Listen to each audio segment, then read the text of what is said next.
हूँ आपका। आज हम लोग हमारे 8th लाइव सेशन में दोस्तों सीआईबी का हमारा लाइव सेशन डेली रात 9 बजे आपको हमारे यूट्यूब चैनल पे डेली मिल जाएगा, तो ज़रूर आप इसका लाभ उठाएं। आज के इस लाइव सेशन में दोस्तों हम लोग डिस्कस करेंगे एवीएफएम के MCQs unit number 7। Unit number 7 based है sources of finance and financial strategies. तो दोस्तों आपको मैं बताऊंगा कि एक क्वेश्चन में जैसे एमसीक्यूज़ है तो उसमें क्या क्या क्वेश्चन और बन सकते हैं, मैक्सिमम क्वेश्चन जो बन सकते हैं उसे समझाऊंगा। और केवल क्वेश्चन ही नहीं दोस्तों, हम लोग उसके एक एक पार्ट को डिस्कस करेंगे। जैसे ब्रिज फाइनेंस है तो ब्रिज फाइनेंस होता क्या है, उसके रिलेटेड जो भी इंपॉर्टेंट पॉइंट्स है उसे डिस्कस करेंगे। तो अंतिम तक बने रहे इस पार्टिकुलर वीडियोस में, आपको सारा का सारा कंसेप्ट क्लियर होगा। फ्रेंड्स आगे बढ़ने से पहले दोस्तों आज आपके लिए एक बहुत ही इंपॉर्टेंट ऑफर है जिसके बारे में आपको बताना चाहता हूं। दोस्तों हमारे कॉम्प्रिहेंसिव प्लान, आप जानते होंगे कॉम्प्रिहेंसिव प्लान के बारे में।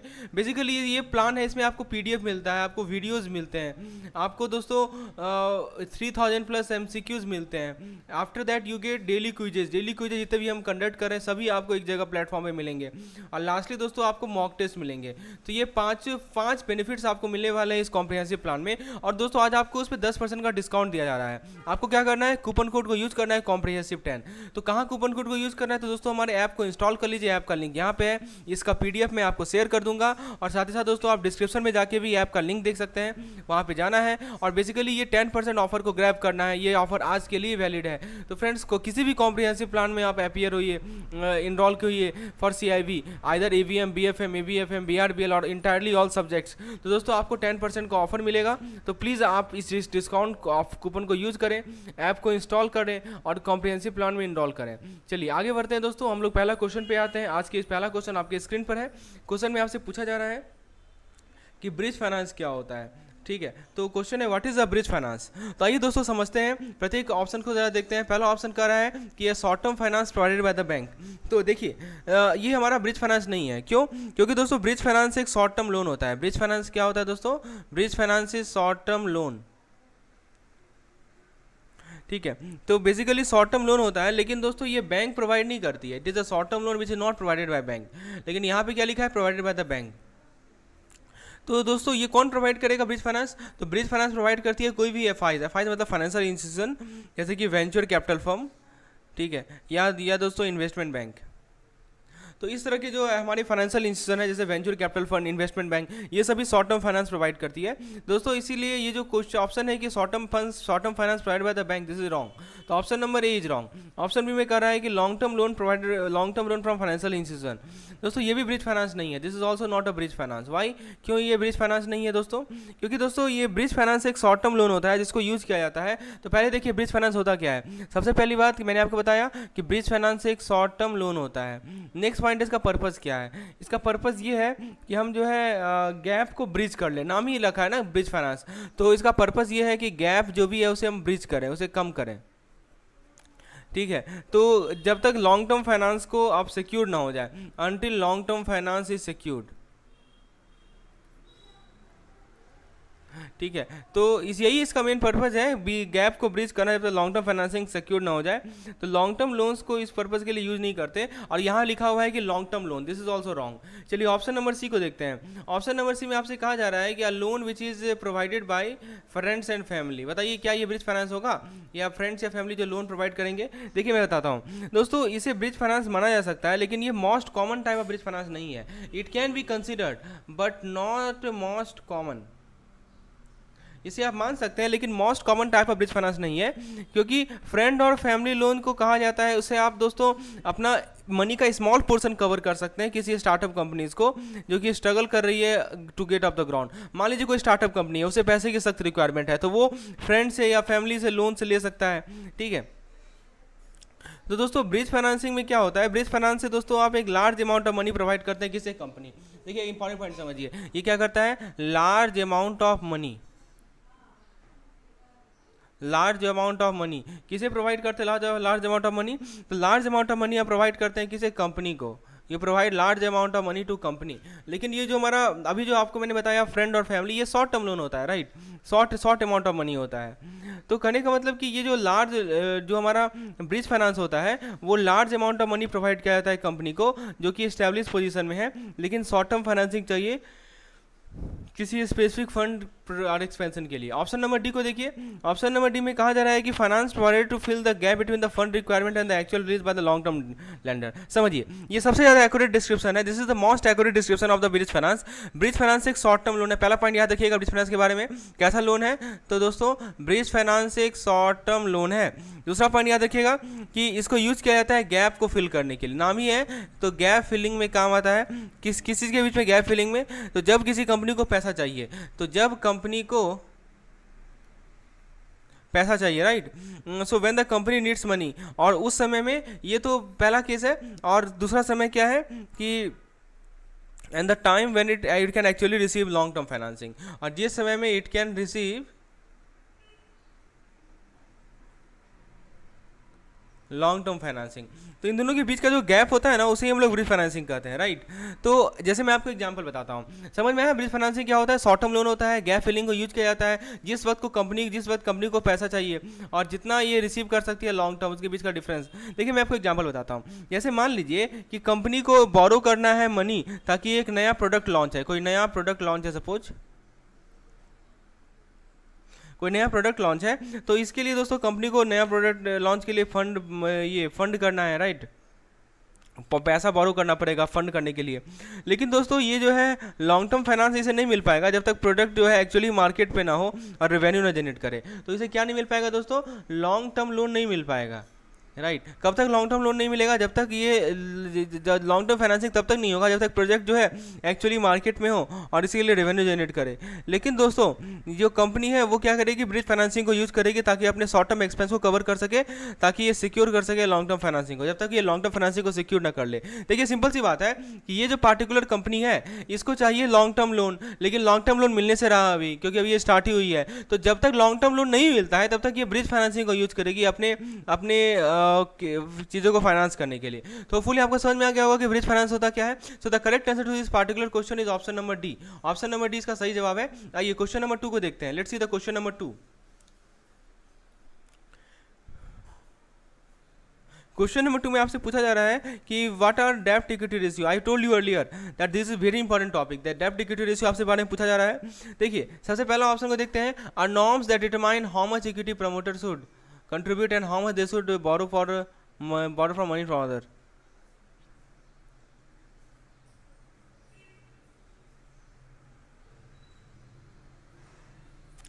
सो फ्रेंड्स ये बेसिकली क्या ही सही है, तो दोस्तों ये सही जवाब है।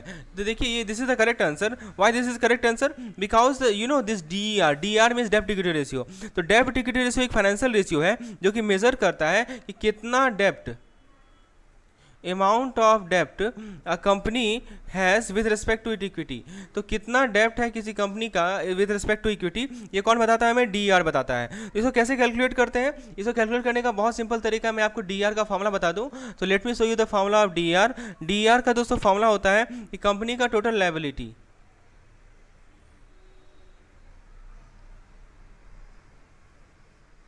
तो कंपनी का टोटल लायबिलिटीज को नोमिनेटर में लिख दीजिए और total share holder equity ratio,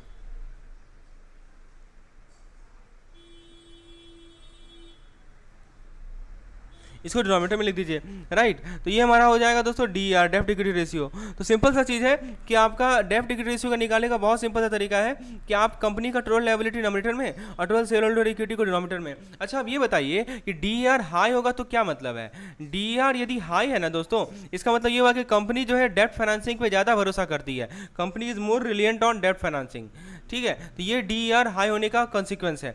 तो दोस्तों डेब्ट इक्विटी रेशियो इन्वेस्टर यूज करते हैं, क्रेडिटर यूज करते हैं ताकि कंपनी के फाइनेंशियल रिस्क को एसेस कर सकें। तो दोस्तों ये सही जवाब है कि norms that determine how much equity promoter should contribute and how much they should borrow for long term finance, right. चलिए नेक्स्ट क्वेश्चन, नेक्स्ट ऑप्शन है द अमाउंट ऑफ डेब्ट of business owes to it creditor. देखिए ये हमारा correct answer नहीं है, डेब्ट equity ratio, right. डेब्ट इक्विटी रेशियो एक मेजर है कि कितना डेब्ट जो है कंपनी के पास है, केवल ये नहीं बताता कि कितना डेब्ट ये ऑल्सो क्रेडिटर, यहाँ पे लिखा है ना,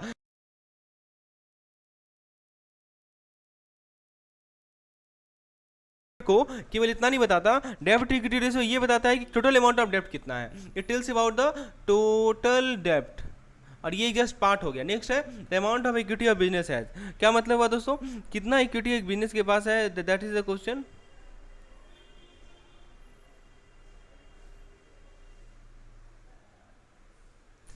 सो दोस्तों ये भी करेक्ट आंसर नहीं है, क्योंकि डेब्ट इक्विटी रेशियो मेजर होता है कितना इक्विटी कंपनी के पास है, केवल इक्विटी। देखिए सिंपल सी बात है, यहाँ पे छूट गया है, the amount of equity of business has with share holder, यहाँ पे विथ शेयर होल्डर होगा। देखिए डेब्ट इक्विटी रेशियो में जो इक्विटी होता है ना, वो टोटल इक्विटी की बात होती है, यहाँ पे केवल ये इक्विटी की बात नहीं होती है कितना इक्विटी उसका शेयर होल्डर से लिया है। तो ऑप्शन नंबर दोस्तों ए नंबर सही है। समझ में आ गया डेब्ट इक्विटी रेशियो होता क्या है। चलिए वेरी गुड, आगे बढ़ते हैं। अगला क्वेश्चन यहाँ से पूछा जा रहा है कि वर्किंग कैपिटल फाइनेंस क्या है, what is working capital finance. आइए समझते हैं दोस्तों, ऑप्शन को जरा देखिए। ऑप्शन ए नंबर का रहा है finance required to manage the gap between current asset and liability. आइए देखते हैं इसका सही जवाब क्या है। दोस्तों यही सही जवाब है कि जो हमारा वर्किंग कैपिटल फाइनेंस होता है वो बेसिकली क्या होता है, कितना पैसा बिजनेस को फंड करना पड़ेगा अपने डे टू डे ऑपरेशन के लिए।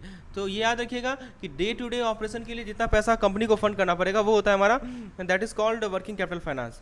ठीक है, तो इसको यूज करते हैं हम लोग कॉस्ट ऑफ थिंग को कवर करने के लिए। दोस्तों it is use to cover the cost of thing, जैसे कि इन्वेंट्री हो गया, अकाउंट रिसीवेबल हो गया। तो डे टू डे में क्या क्या आएगा, इन्वेंट्री आएगा, राइट, अकाउंट रिसीवेबल आएगा, okay, and then after accounts payable आएगा। तो बिजनेस के पास दोस्तों इनफ वर्किंग कैपिटल होना चाहिए ताकि इंश्योर कर सके कि वो अपने फाइनेंशियल ऑब्लिगेशन को मीट करे। ऑप्शन नंबर बी को देखते हैं। ऑप्शन नंबर बी में कह रहा है कि finance required to purchase long term डेप्ट। क्या मतलब हुआ दोस्तों, ये वर्किंग कैपिटल फाइनेंस इसलिए नहीं है क्योंकि आप यदि लॉन्ग टर्म एसेट, यहाँ पे लिखा है long term asset, long term asset basically वैसा एसेट होता है जिसको यूज किया जाएगा एक से ज़्यादा साल के लिए, राइट। तो जैसे मान लीजिए कि प्रॉपर्टी, प्लांट, इक्विपमेंट, ये सभी लॉन्ग टर्म एसेट है। तो वर्किंग कैपिटल फाइनेंस से दोस्तों, working capital finance is use for, is generally for how much time period. तो ये लॉन्ग टर्म एसेट नहीं होगा, बेसिकली यहाँ पे शॉर्ट टर्म नीड्स को फंड करने के लिए हम लोग इसको यूज करते हैं वर्किंग कैपिटल फाइनेंस को। तो इसीलिए ऑप्शन नंबर बी गलत है। ऑप्शन सी कर रहा है फाइनेंस रिक्वायर्ड टू पे ऑफ डेप्ट। दोस्तों ये भी वर्किंग कैपिटल फाइनेंस नहीं है। तो डेप्ट एक फाइनेंशियल ऑब्लिगेशन होता है जो कि बिजनेस को रिपे करना पड़ता है। तो वर्किंग कैपिटल फाइनेंस को हम लोग डेप्ट को रिपे करने के लिए नहीं यूज करते हैं। सो नॉट यूज्ड फॉर डेप्ट पेमेंट, यानी दोस्तों डेब्ट के पेमेंट के लिए हम लोग वर्किंग कैपिटल फाइनेंस को यूज नहीं करते। That's why option number C is also wrong. Option D में करा है कि finance contain by finance required for marketing and advertising. दोस्तों जो फाइनेंस चाहिए आपको मार्केटिंग के लिए, एडवर्टाइजिंग के लिए, ये भी वर्किंग कैपिटल फाइनेंस नहीं है, क्योंकि मार्केटिंग और एडवर्टाइजिंग एक एक्सपेंस होता है जो कि इनकर्ड होता है। आप जिसके मार्केटिंग और एडवर्टाइजिंग वैसा एक्सपेंस है जो कि इनकर होता है ताकि आप एक बिजनेस के प्रोडक्ट और सर्विस को इनकरेज कर सकें। तो वर्किंग कैपिटल फाइनेंस को यूज किया जाता है डे टू डे ऑपरेशन के लिए, सिंपल सी बात है। तो ऑप्शन नंबर ए करेक्ट है। चलिए आगे बढ़ते हैं, let's do the next question. Next question आपके स्क्रीन पर है, क्लीन फाइनेंस क्या होता है। So the question is regarding the clean finance. आइए जरा ऑप्शन को देखते हैं। Let's see the option that we have regarding the clean finance.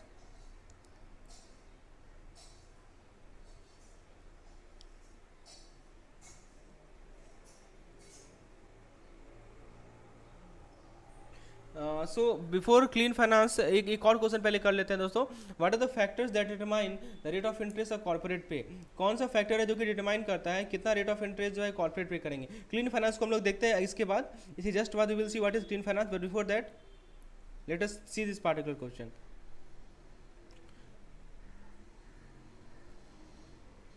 So friends question में कहा गया है कि so here what are the factor that determine, कौन कौन से फैक्टर्स हैं जो कि डिटरमाइन करते हैं रेट ऑफ इंटरेस्ट जो कि कॉर्पोरेट पे करती है।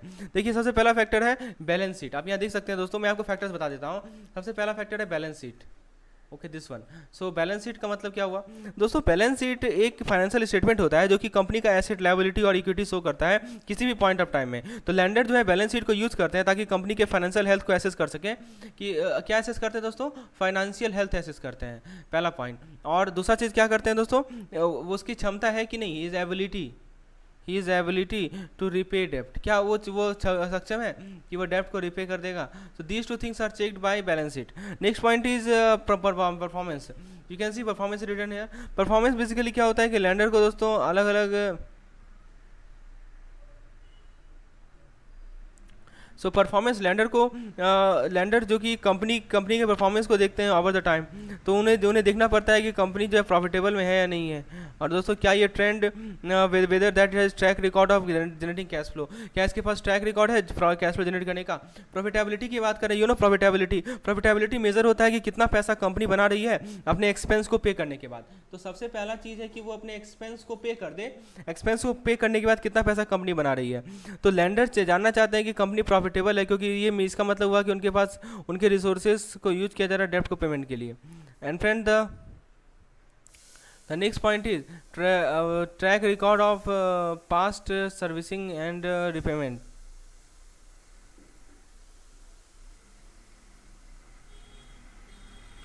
So what does it mean? Track record, so you can see it is written record of past servicing and repayment. इसका मतलब क्या हुआ? इसका मतलब ये हुआ कि lenders देखना चाहते हैं कि कंपनी का जो ट्रैक रिकॉर्ड है पास सर्विसिंग और रिपेमेंट का, ये इन्फॉर्मेशन को यू फाउंड किया जा सकता है कंपनी के क्रेडिट रिपोर्ट में। And the last point that we have is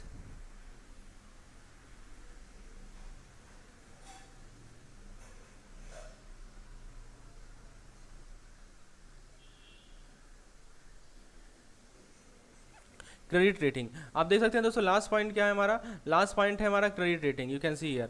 तो क्रेडिट रेटिंग क्रेडिट रेटिंग एक मेजर होता है कंपनी के क्रेडिट वर्दिनेस का। ये कौन असाइन करते हैं? ये क्रेडिट रेटिंग एजेंसी। आपके बारे में सुने होंगे, सीआरए के बारे में सुने होंगे। क्रेडिट रेटिंग एजेंसी असाइन करती है क्रेडिट रेटिंग को। तो बेसिकली ये कंपनी के फाइनेंशियल हेल्थ पे बेस्ड होता है, परफॉर्मेंस पे बेस्ड होता है, ट्रैक रिकॉर्ड पे बेस्ड होता है। तो दोस्तों जो दूसरे फैक्टर फील्ड है बाकी में, size of the loan, borrower, is are wrong. These are wrong. Correct answer is option number A. Balance sheet, performance, profitability, track record of past servicing and repayment, and credit rating. So these are the factors that determine the rate of interest a corporate pays.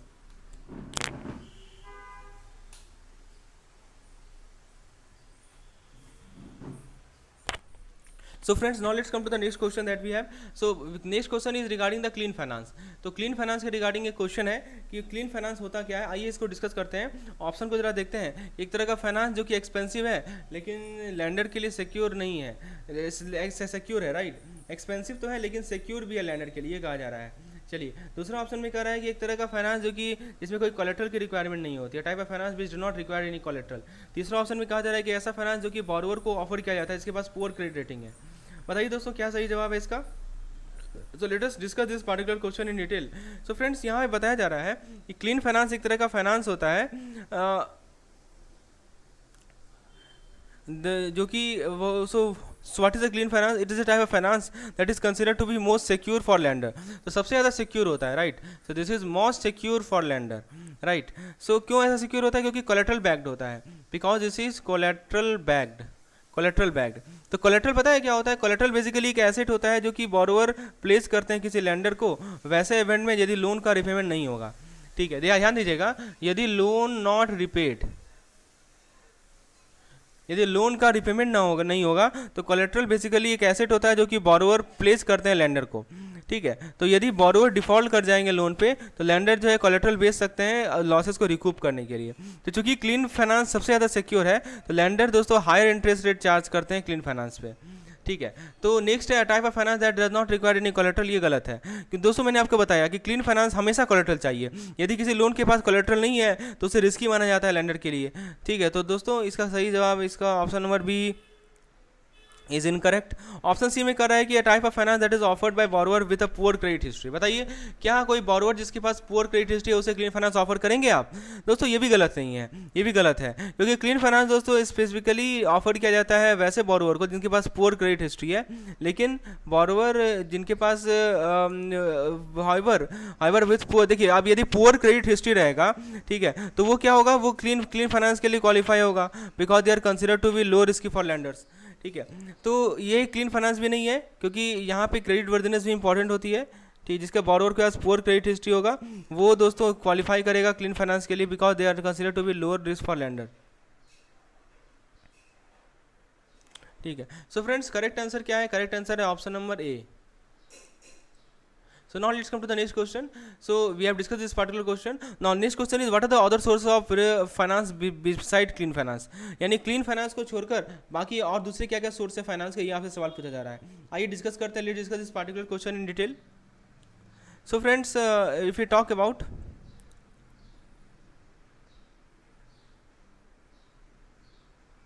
in this unsecured sorry other source of finance, right?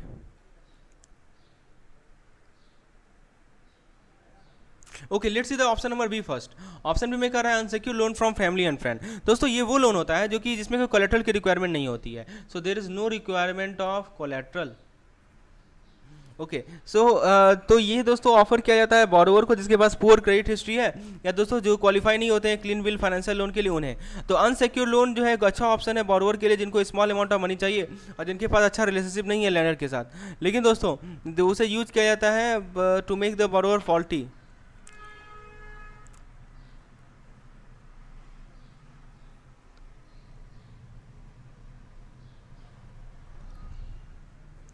So unsecured loan, we have talked about this unsecured loan from family and friends.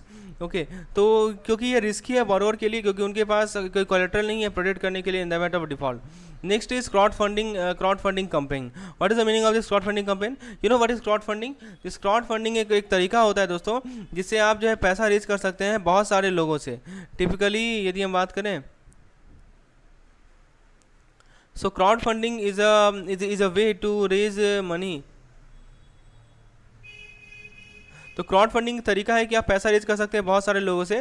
तो typically क्या होता है crowd funding में, तो crowd funding campaign होता है जिसको use किया जाता है पैसा रेज करने के लिए बहुत सारे पर्पस के लिए, जैसे starting a new business, launching a product और creating a social impact project. तो क्राउड फंडिंग अच्छा ऑप्शन है बोरोवर के लिए जिनके पास स्मॉल अमाउंट ऑफ मनी है और जिनके पास दोस्तों क्रिएटिव तरीका है अपने स्टोरी को बताने के लिए। तो crowd funding campaign is also good example. Next is selling equity share to the public. क्या मतलब हुआ? तो ये भी एक तरीका है बिजनेस को अपने कैपिटल को रेज करने के लिए, शेयर के लिए, of share of ownership. Okay, so this is also a way. So in all the cases you can see correct answer is आप यहाँ देख सकते हैं दोस्तों अदर सोर्स में की बात करें, so this is also selling equity share to public, so all the options are correct. Now before beginning this particular lesson, दोस्तों मैं आपको बताना चाहता हूँ कि हमारे जो प्लान्स हैं जैसे कॉम्प्रिहेंसिव प्लान्स है जिसमें आपको videos plus PDF plus mock test everything you will get plus daily quizzes for all 5 subject, this will cost rupees 2500। हमारा कॉम्प्रिहेंसिव प्लान है दोस्तों पर सब्जेक्ट का 600 रुपीज़ कॉस्ट है। और दोस्तों यदि आपको जेआईबी की कॉम्प्रिहेंसिव प्लान की रिक्वायरमेंट है, it cost rupees 2000 only and for per paper it is 500 only. So if you are interested to avail for all this thing please WhatsApp me on this particular number shown on the screen. और हमारा JIB NCIB made simple app को आप install करें, इस पे आपको सारा detail मिलेगा। चलिए आगे बढ़ते हैं, let's see the next question that we have. So next question दोस्तों पूछा जा रहा है कि क्यों लार्ज बोरोवर जो है रेगुलर रेटिंग एक्सरसाइज पे जाते हैं, why do large borrower go to the regular rating exercise. तो पहला ऑप्शन देख सकते हैं आप, the first option is to avail the best deal, second option is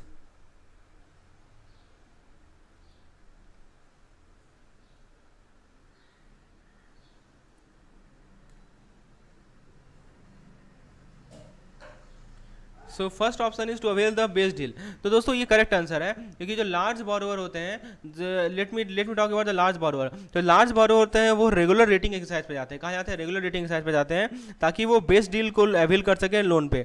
तो एक गुड क्रेडिट रेटिंग हेल्प करता है बोरोवर को लोअर इंटरेस्ट रेट रेशियो मिलाने में, लो इंटरेस्ट रेट्स राइट। और दोस्तों लॉन्ग रिपेमेंट पीरियड, और लास्ट है दोस्तों more favourable loan terms. these are the advantage of this base deals. Next is to increase their credit score. What does it mean? तो credit score को lender use करते हैं ताकि assess कर सकें। देखिए आप जब पैसा लैंड करेंगे तो उसमें रिस्क तो है ना, तो उस रिस्क को एसेस करने के लिए दोस्तों क्रेडिट स्कोर को यूज किया जाता है लैंडर के द्वारा। तो यदि हाई क्रेडिट स्कोर है इसका मतलब कि बोरोवर जो है लो रिस्क पे है और दोस्तों वो अपने लोन को रिपेमेंट कर देगा if there is higher credit score. लेकिन दोस्तों यदि रेगुलर रेटिंग एक्सरसाइज है, इससे बोरोवर इंप्रूव कर सकते हैं अपने क्रेडिट स्कोर को। तो ये केवल एक फैक्टर नहीं है जो कि लैंडर कंसीडर करे जब भी वो लैंडिंग डिसीजन ले। सी ऑप्शन कर रहा है to secure a high amount of loan. क्या मतलब हुआ? यदि मान लीजिए कि टू सिक्योर यदि हायर क्रेडिट रेटिंग है, ये हेल्प करता है बोरोवर को हायर अमाउंट ऑफ लोन को सिक्योर करने में। लेकिन दोस्तों जो अमाउंट ऑफ लोन जो कि बोरोवर शेयर कर सकते हैं will also depends on the borrower financial situation. Next point is to avoid paying interest on loan.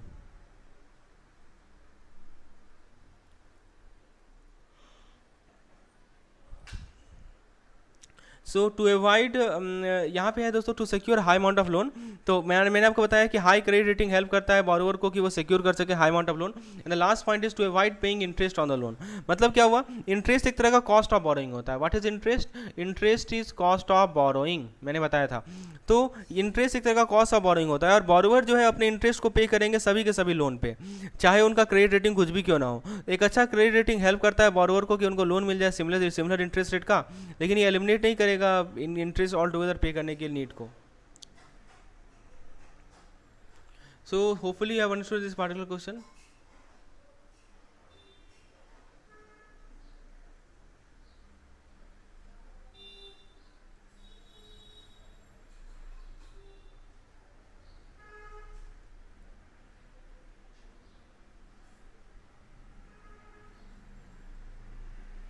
Now let's come to the next question that we have.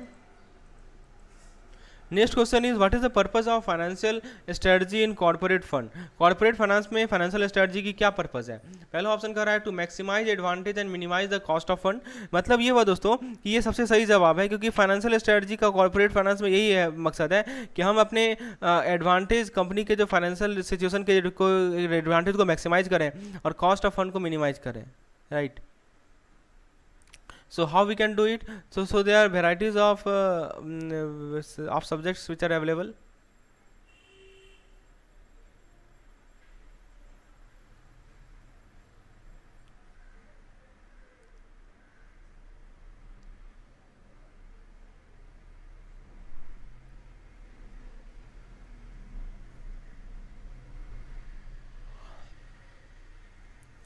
So friends पहला option में देखिए, जो आपको capital raise करने का है, आप advantage को मैक्सिमाइज कीजिए, कॉस्ट ऑफ फंड को मिनिमाइज कीजिए।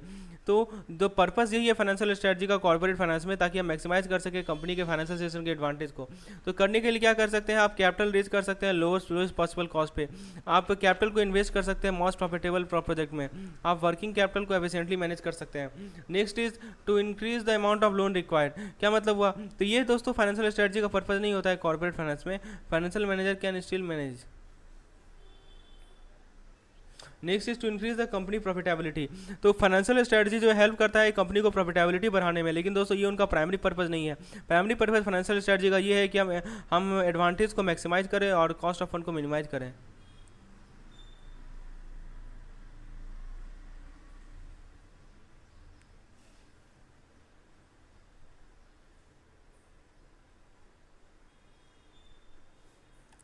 And the last point is to decrease the company credit rating.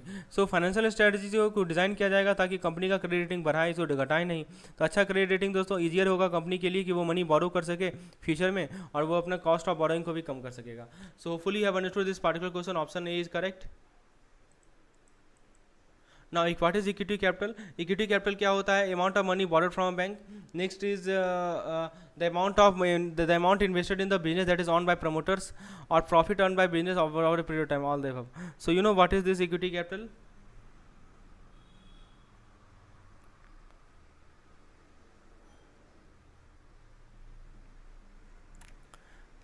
So the question is regarding the equity capital. Correct answer is option number B.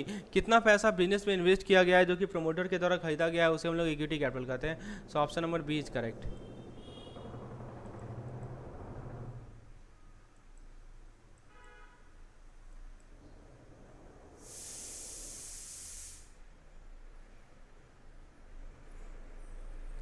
Next is what is the origin of equity capital.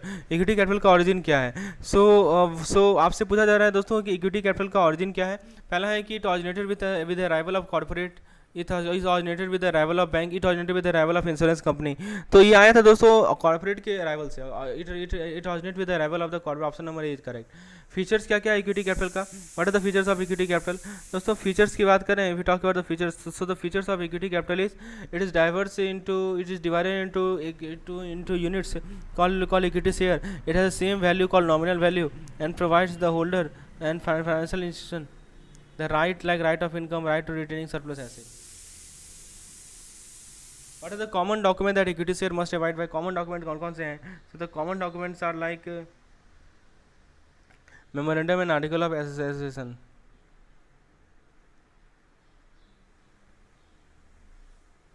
Will discuss that what are the courses that are available on our app में कौन कौन से courses available है CIB से रिलेटेड। पहला course है CIB comprehensive plan, इसमें आपको ये बेनिफिट्स मिलेंगे, 5 बेनिफिट्स मिलने वाले हैं। सेकंड है हमारा पीडीएफ प्लान, जिसमें आपको unit wise theory and PDF MCQs मिलेगा और प्रीवियस ईयर क्वेश्चंस और मैकमिलन बुक अनसॉल्व प्रॉब्लम का एक्सप्लेनेशन का पीडीएफ मिलेगा। And the last plan is regarding CIB mock test for all 4 subjects.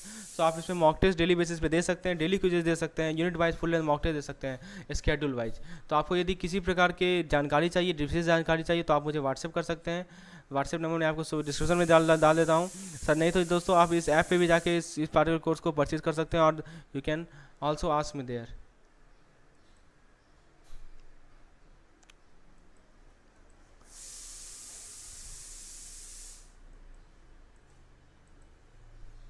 This is our app JIV and CIV made simple.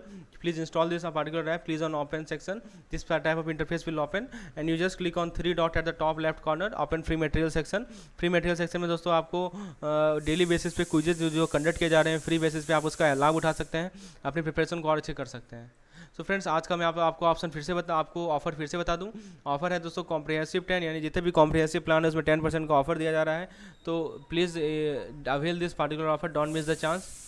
And the rest question we will discuss in the next part. So friends, how do you like the lecture? Please write in the comment section. आपसे कोई सुझाव हो, कोई suggestion हो, please write in the comment section.